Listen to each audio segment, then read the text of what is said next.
부활하신 예수님께서는 승천하시기까지 약 40여일 동안 10여 차례 나타나셨습니다. 그런데 그 나타나신 대상들이 제자들이었습니다.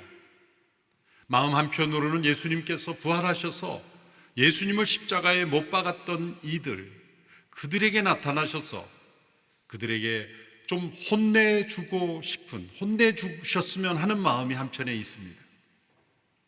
빌라도에게 나타나시고, 그리고 산헤드린 공회에 나타나셔서 너희들이 못 박은 나 예수가 다시 살아났다, 그렇게 나타나셨다면 얼마나 통쾌한 복음서가 될 것인가, 그렇게 생각하기도 했습니다. 그러나 예수님께서는 부활의 영광을 복수에 사용하지 않으셨습니다.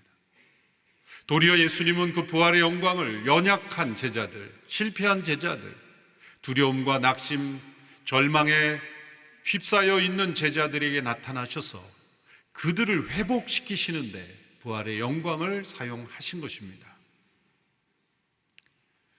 오늘은 그 만남 가운데 특별히 막달라 마리아라는 여인과의 만남을 요한복음 20장에서 부각시키고 있습니다. 막달라 마리아는 7 귀신에 들렸다가 예수님을 만나 자유케 된 여인입니다.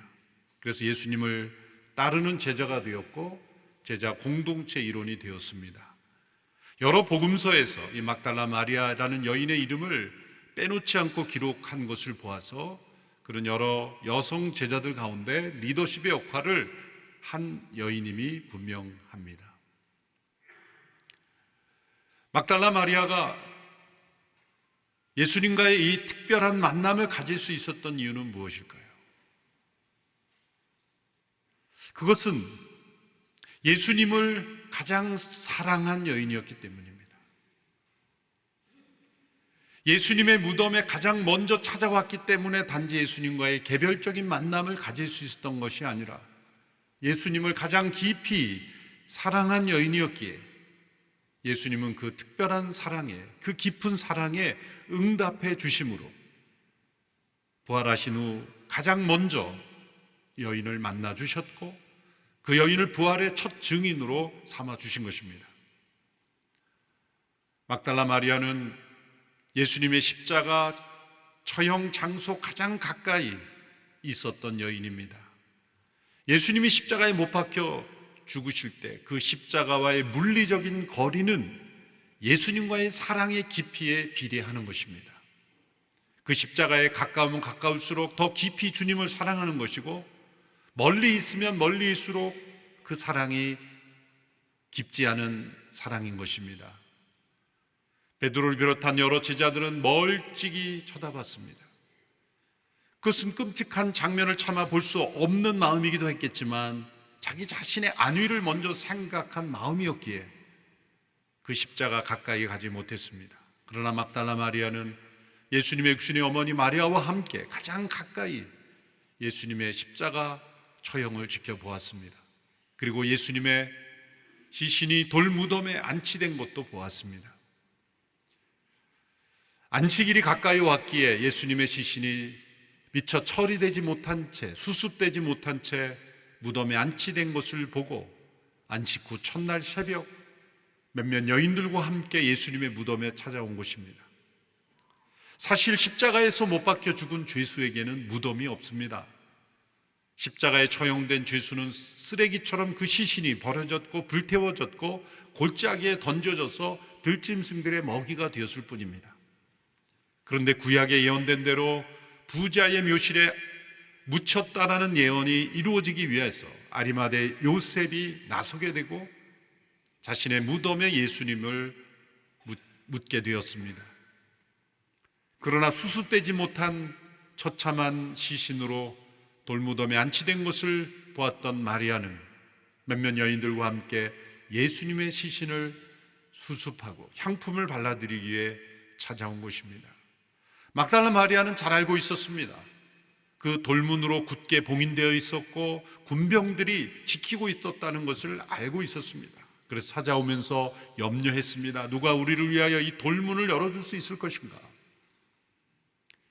그런데 무덤 앞에 서자 놀라게 되었습니다. 돌문이 열려 있었습니다. 천사가 돌문을 열어놓았습니다. 돌문이 열려 있는 것은 예수님께서 부활하신 후 무덤 밖으로 나오도록 돕기 위해서 열어진 것이 아닙니다. 그것은 바로 이 막달라 마리아가 무덤 안을 볼 수 있도록 천사가 미리 열어준 것입니다.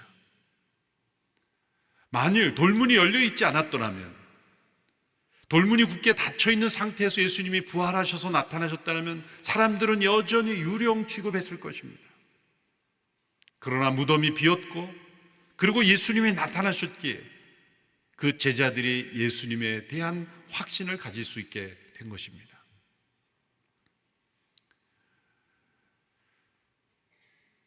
막달라 마리아는 놀라서 베드로와 요한을 비롯한 여러 제자들에게 가서 예수님의 시신이 없어졌다는 소식을 알렸습니다. 그들도 부랴부랴 예수님의 무덤에 나왔습니다. 그리고 무덤이 비었다는 것을 보았습니다.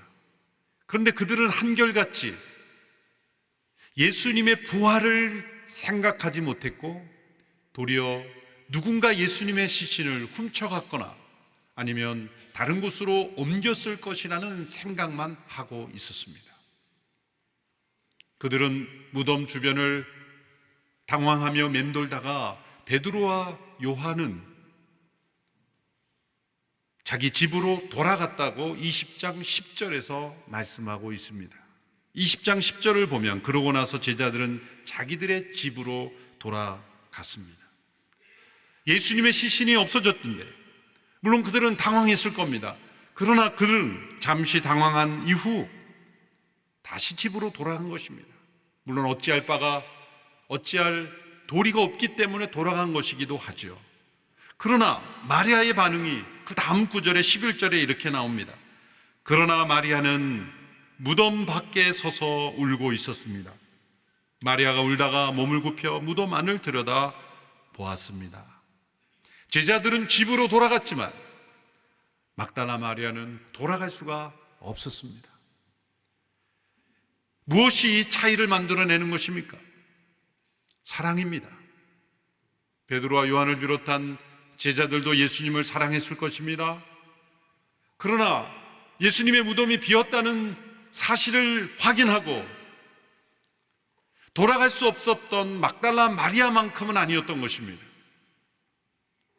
베드로와 요한이 왜 이 시점에 집으로 돌아갔을까 상상해 봅니다. 왜 돌아갔을까? 시점으로 생각하면 이때는 아침경이 됐을 겁니다. 늦은 아침. 왜냐하면 무덤에 왔던 막달라 마리아가 제자들의 집에 가서 사람들을 불러서 예수님의 무덤이 비었다는 것을 와서 확인하고 그 오가는 시간을 계산하면 이제 늦은 아침이 되었을 겁니다. 이때 베드로와 요한이 왜 집으로 돌아갔을까? 천국에 가서 베드로와 요한이 조금 야단치실지 모르겠지만 저는 이렇게 추정합니다. 배가 고파서 아침 먹으러. 그러나 막달라 마리아는 돌아갈 수가 없었습니다.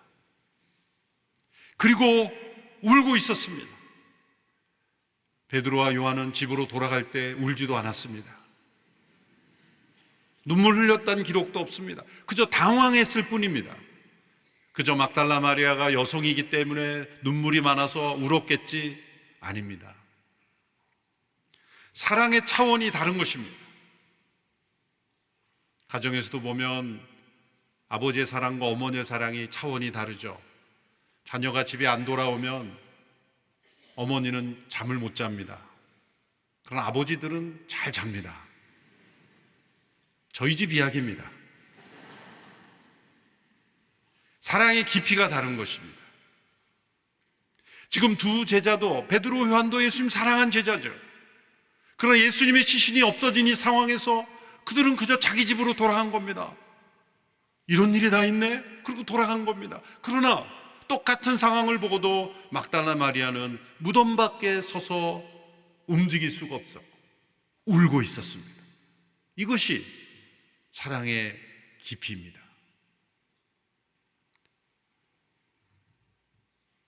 마리아는 또다시 무덤 안을 들여다봅니다. 분명히 아무것도 없었지만 혹시나 해서 다시 무덤 안을 들여다보니 두 천사가 있었습니다. 두 천사는 마리아에게 말합니다. 여인아, 왜 울고 있느냐? 막달라 마리아는 도리어 반문하고 싶었을 겁니다. 이 상황에서 울지 않는 것이 더 이상하지 않습니까? 그러나 천사들의 질문은 이런 의미가 담겨 있죠. 너의 눈물이 주님께 대한 사랑의 눈물인 것을 안다. 그러나 그 눈물은 또한 오해의 눈물이다. 마리아는 지금 누군가 예수님의 시신을 어디론가 다시 옮겼을 것이라는 생각에만 집착하고 있기 때문에 흘리는 눈물이기도 하기 때문이죠. 또한 그 눈물은 불신의 눈물이기도 하기 때문입니다. 예수님께서 여러 차례 제자들에게 고난받고 죽음당하고 사흘 만에 다시 살아날 것을 여러 차례 말씀하셨고, 마리아도 분명히 들었을 것이지만 믿음으로 그 말씀을 받아들이지 않았기에 이 일어난 상황 속에서 이 상황이 해석되지 않았던 겁니다. 만일 그 말씀을 믿음으로 받아들이고 기억하고 있었다면 이 빈 무덤이 예수님의 부활과 연결할 수 있었을 것입니다. 그 말씀을 온전히 받아들이지 못했기에 마리아는 슬피 울고 있었던 겁니다. 천사가 왜 울고 있느냐라고 질문한 것은 이 부활의 아침에 가장 어울리지 않는 것이 있다면 슬픔의 눈물인 것입니다.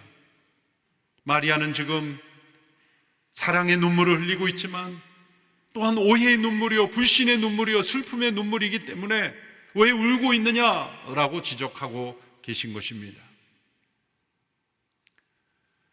예수님께서 그 직후에 나타나셔서 서 계셨지만 마리아는 예수님을 알아보지 못했습니다. 영광스럽게 된 예수님의 모습, 육신에 계실 때, 고난 속에 있었을 때의 육신의 모습과는 다른 모습으로 변형되었기에 예수님을 알아보지 못하고 동산직인 줄 알았습니다. 그 동산직이에게 묻습니다. 당신이 예수님의 시신을 어딘가 옮겨 놓았다면 알려주십시오. 그러면 제가 모셔가겠습니다. 예수님도 여인에게 묻습니다. 여인아, 왜 울고 있느냐? 어찌하여 우느냐? 그 울음의 의미를 묻는 것입니다. 마리아가 지금 찾고 있는 예수님은 죽은 예수님이며 예수님의 시신이며 과거의 예수님, 추억 속의 예수님인 것입니다. 예수님의 부활에 대한 그 약속의 말씀을 마음속 깊이 두고 있지 못했기에 이 빈 무덤이라는 부활의 증거를 보고도 마리아는 슬픔의 눈물을 흘릴 수밖에 없었습니다. 기쁨과 영광과 승리의 장소가 될 이 빈 무덤 앞에서 마리아는 슬픔과 절망과 낙심의 눈물을 흘리고 있었습니다. 마리아의 눈물은 분명 깊은 사랑에서 나오는 눈물이었지만 부활의 아침에 어울리지 않는 눈물이었습니다. 이 장면을 묵상하며 떠오른 분이 고 이효령 선생님이셨습니다. 이효령 선생님은 온전히 세례받고 그리스도인으로 확신하기 이전에 여러 차례 그런 말씀하셨죠. 나는 미크리스찬이다. 아직 이르지 못했다는 미. 그것은 예수님의 부활을 확실히 믿어야 크리스찬이라고 말할 수가 있는데 나는 십자가까지는 확실히 믿겠는데 부활이 믿어지지 않으므로 나는 미크리스찬입니다. 젊을 때는 엔티였지만 이제는 그것은 아니지만 미크리스찬입니다. 그러나 따님의 신앙과 또 따님의 죽음을 통과하면서 온전한 그리스도인으로서 확신하며 영원한 천국으로 들어가셨죠. 우리가 어느 정도 믿는 것으로는 우리의 믿음을 지탱할 수 없다는 것을 여기서 보여줍니다. 예수님이 십자가에서 죽으신 그분이 부활하셨다는 것을 확신하지 않고는 우리에게 일어나는 일들을 우리는 오해할 수 있다는 겁니다. 예수님의 부활의 증거인 빈 무덤을 앞에 놓고도 그저 누군가 예수님의 시신을 훔쳐갔다는 생각에 머물 수밖에 없는 인간의 연약함입니다. 렌스키라는 신학자는 이렇게 말했습니다. 막달라 마리아는 예수님의 시체가 없어졌기 때문에 울었으나 만일 그날 예수님의 시체가 무덤 속에 있었다면 그녀와 우리는 영원히 울게 되었을 것이다. 막달라 마리아의 이런 부족함은 충분히 이해될 수 있습니다. 사실 다른 제자들도 비슷한 상태였기 때문이죠. 부활하신 예수님은 그래서 제자들을 집중적으로 찾아오신 겁니다. 그들을 책망하기 위해서가 아닙니다. 비판하기 위해서가 아닙니다. 그래서 배신으로 실패한 베드로를 찾아오셨고, 의심에 사로잡혀 있는 도마를 찾아오셨고, 예수님이 미쳤다라고 그렇게 여겼던 육신의 형제 야고보를 찾아오셔서, 그리고 막달라 마리아를 찾아오셔서 그들을 일일이 회복시켜 주신 것입니다. 부활에 대한 의심은 현대인들이 처음 가진 게 아닙니다. 예수님과 가장 가까이 있었던 그들에게도 부활은 믿기 어려운 사건이었습니다. 충격이었습니다. 놀라운 일이었습니다. 도리어 이렇게 예수님 가까이 있었던 이들이 부활을 믿지 못하는 그 마음, 놀란 마음, 또 그것을 온전히 받아들이지 못하는 이 상황이 신약 성경이 오히려 믿을 수 있는 책이라는 것을 보여주는 겁니다. 만들어진, 꾸며진 이야기라면 예수님 가까이 있었던 사람들의 이런 믿지 못하는 장면을 넣지 못했을 겁니다. 부활하신 예수님께서 막달라 마리아를 가장 먼저 찾아오신 이유는 그녀의 가장 깊은 사랑에 응답해 주신 것입니다. 그래서 이 막달라 마리아에게 나타나신 시점이 중요합니다. 이제 마리아가 베드로와 요한을 비롯한 다른 제자들도 불러왔죠. 근데 그들은 다 자기 집으로 돌아갔죠. 그런데 예수님이 나타나신 시점은 언제였습니까? 예수님이 짧은 기간 여러 제자들에게 나타나시려면 효율상 한 사람이라도 더 많이 모여있을 때 나타나신 것이 효율적이지 않습니까? 그런데 예수님은 베드로와 요한이 돌아간 이후에, 집으로 간 이후에 나타나신 겁니다. 예수님은 아셨어요. 베드로와 요한이 아침밥 먹으러 집에 갈 줄 아신 거예요. 그들이 집으로 돌아간 이후에 마리아에게 나타나신 겁니다. 특별한 만남을 허락하신 겁니다.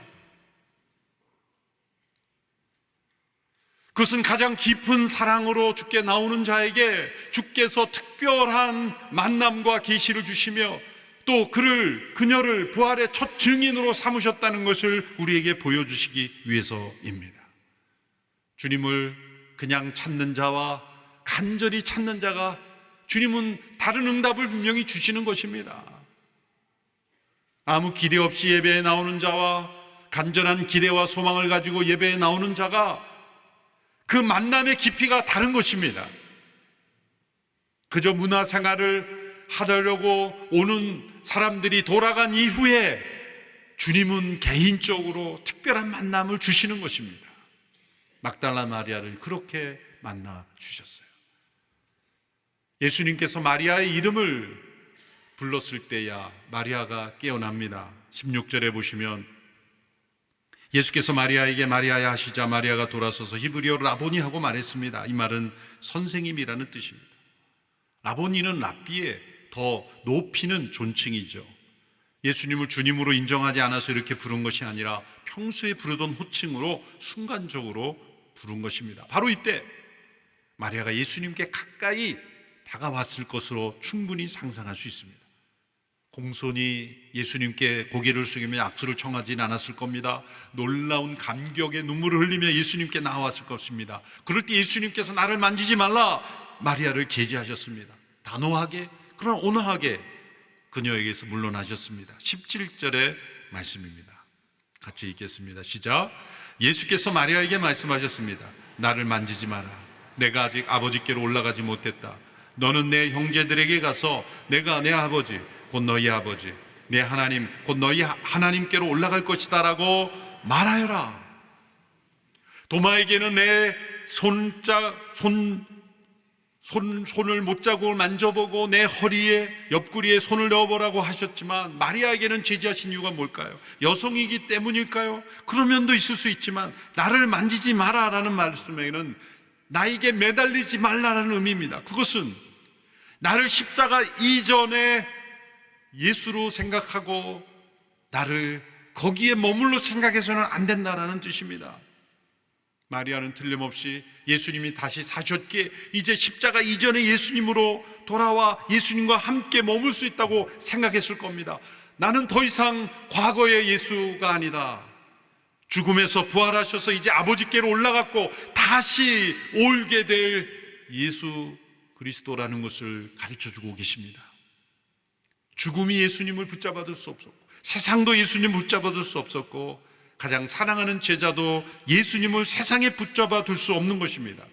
이제 마리아에게 말씀하는 것입니다. 이제 우리는 새로운 관계 속에 새로운 공동체로 만나야 한다. 나는 이제 아버지께로 돌아갈 것이다. 예수님 막달라 마리아에게 단지 내가 다시 살아났다라는 것을 전하라고만 말씀하지 않으셨어요. 예수님의 부활로 인해 생겨난 새로운 관계까지 전하라고 말씀하셨습니다. 그 새로운 관계란 무엇입니까? 예수님의 말씀에 답이 있습니다. 내 아버지 곧 너희 아버지. 나의 아버지가 이제 너의 아버지가 되는 것이다. 나의 하나님이 곧 너의 하나님이 되는 것이다. 예수님의 부활로 인해서 나의 아버지 하나님이 너의 아버지 하나님이 되는 것이다. 그것을 전하라. 우리가 전하는 복음은 무엇입니까? 예수님의 십자가 부활을 통해 예수님을 믿는 모든 이들은 예수 그리스도의 아버지가 곧 우리의 아버지, 나의 아버지가 되신다는 거예요. 그분의 하나님이 곧 나의 하나님, 우리 하나님이 되신다는 겁니다. 그래서 마리아에게 말씀하신 내용은 이런 내용으로 풀었을 수 있습니다. 나의 부활은 너희의 부활이기도 하다. 내가 부활하여 하나님께로 올라가지만 그것은 너희의 부활을 위한 일이다. 나는 이제 하나님께 영광을 돌리기 위해 올라가니 너희도 장차 너희 하나님께로 올라가게 될 것이다. 예수님은 막달라 마리아의 깊은 사랑에 특별한 만남, 가장 먼저 만나주시고 첫 번째 부활의 증인이 되게 하시는 사랑으로 응답해 주셨습니다. 마리아의 그 오해와 불신의 눈물을 바꾸어 이제 잃어버린 영혼을 향한 눈물로 바꾸어 주셨습니다. 예수님과의 관계 속에 맺었던 그 사랑을 이제는 또 다른 사람들에게 이제 예수님을 통해 하나님과 새로운 관계를 맺을 수 있다는 복음을 전할 수 있는 사랑으로 변화시켜 주셨습니다. 왜 울고 있느냐? 예수님께서 마리아에게 질문하신 것, 오늘 우리에게도 질문하십니다. 세상이 우리에게 가져다 준 모든 종류의 눈물, 세상이 가져다 준 슬픔, 상처, 아픔, 절망의 눈물, 왜 울고 있느냐? 그 모든 눈물을 변화시킬 수 있는 예수 그리스도의 부활이 우리의 부활이 될 수 있다면 이제 우리의 눈물의 의미는 바꾸어져야 될 것입니다. 슬픔에, 절망에, 좌절에, 상처에 굴복하여 흘리는 눈물이 아니라 예수님의 부활로 인해 우리는 승리의 눈물, 기쁨의 눈물, 감사의 눈물, 영원한 아버지 하나님의 자녀가 된 눈물로 우리의 눈물이 변화되어 할 줄로 믿습니다. 부활주를 맞이하며 우리의 눈물이 변화되는 놀라운 은혜가 있게 되기를 축원합니다. 기도하겠습니다. 살아계신 하나님, 부활하신 예수 그리스도를 통해 우리 아버지 하나님이 되심을 찬양합니다. 주님의 부활로 우리에게 살아있는 소망 허락하시니 감사합니다. 이 소망을 세계 열방 모든 사람들에게 증거할 수 있는 저희들 되게 하여 주옵소서. 부활의 기쁨과 감사, 능력이 우리의 눈물을 변화시키고 우리의 삶을 변화시키게 하옵소서. 예수님의 이름으로 기도하옵나이다. 아멘.